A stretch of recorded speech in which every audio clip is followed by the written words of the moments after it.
اللهم صل وسلم على نبينا وحبيبنا وشفيعنا ومولانا محمد أشرف الأنبياء والمرسلين المبعوث رحمة للعالمين وعلى آله وصحبه والتابعين له إلى يوم الدين. وقال الله تعالى في القرآن العظيم وهو أصدق القائلين وبقوله يهتدي المهتدون يا أيها الذين آمنوا اتقوا الله حق تقاته ولا تموتن إلا وأنتم مسلمون. صدق الله العظيم وبلغ رسوله النبي الحبيب الكريم ونحن على ذلك من الشاهدين والشاكرين والحمد لله رب العالمين وبعد.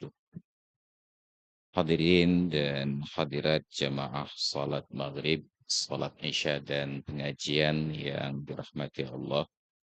Alhamdulillah di malam yang berbahagia ini, pertengahan bulan Safar, sebulan lagi menjelang rangkaian peringatan Maulid Nabi kita Muhammad sallallahu alaihi wasallam, dan kita pun sedang di dalam kajian mengenal para nabi dan para rasul sampai pembahasan tentang karamatul aulia, keramatnya para wali ataupun karomah dalam sebutan kawan-kawan di Pulau Jawa sana ataupun di luar Aceh.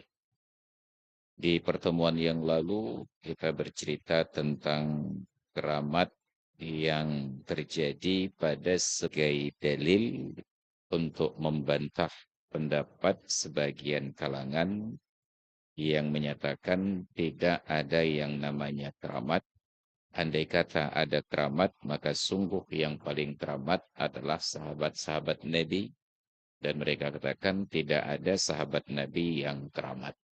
Ternyata di dalam referensi yang kita pelajari pada pertemuan sebelumnya, terdapat banyak sekali contoh yang dikutip sebahagian di antaranya tentang keramat yang terjadi di kalangan para sahabat.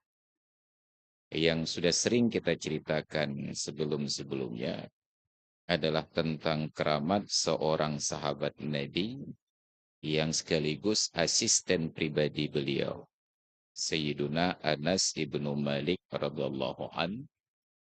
Beliau ini termasuk di antara orang yang mustajabud da'wah. Doanya itu diterima oleh Allah Ta'ala.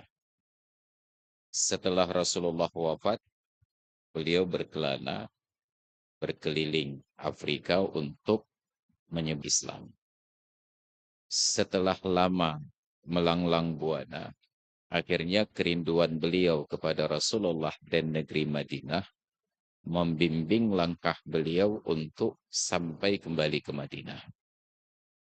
Ketika beliau berada di Madinah, sebahagian dari orang yang mengetahui keutamaan yang doanya mustajabah datang menemui Sayyiduna Anas dengan berbagai hajat. Ada yang masih jomblo, minta didoakan dapat jodoh. Ada yang sudah berkeluarga, belum dapat rezeki, diberi keturunan, minta diberikan keturunan, dan seterusnya. Datanglah mereka dengan berbagai hajat dan didoakan. Lalu terdengarlah berita tersebut, kehadiran beliau kepada salah seorang anak muda yang terlahir tunanetra, tidak bisa melihat bawaan sedari lahir. Dan ia pun tidak urung untuk ikut mencoba peruntungan.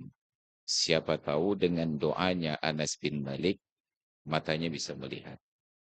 Maka dengan dibantu oleh kawan atau keluarga, bertemulah dengan Sayyidina Anas dan meminta, Tuan Guru, tolong doakan kepada Allah agar aku bisa melihat. Tapi tidak serta-merta diterima proposal tersebut. Bismillah.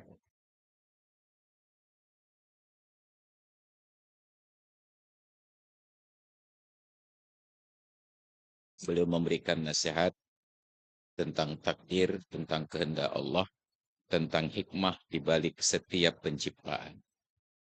Tapi karena anak muda ini bersikukuh, akhirnya beliau sholat sunat 2 rakaat, lalu berdoa kepada Allah. Setelah selesai, beliau usap wajah anak muda ini, seiring dengan tangan beliau turun, maka anak muda itu pun bisa melihat. Dia nikmati penglihatan tersebut, dia pandang dunia ini 360 derajat, dia putar. Sampai pandangannya berakhir kepada orang yang berdiri di tepat di depannya, yang menjadi sebab bagi kesembuhan dan bisa melihat. Apa yang terjadi?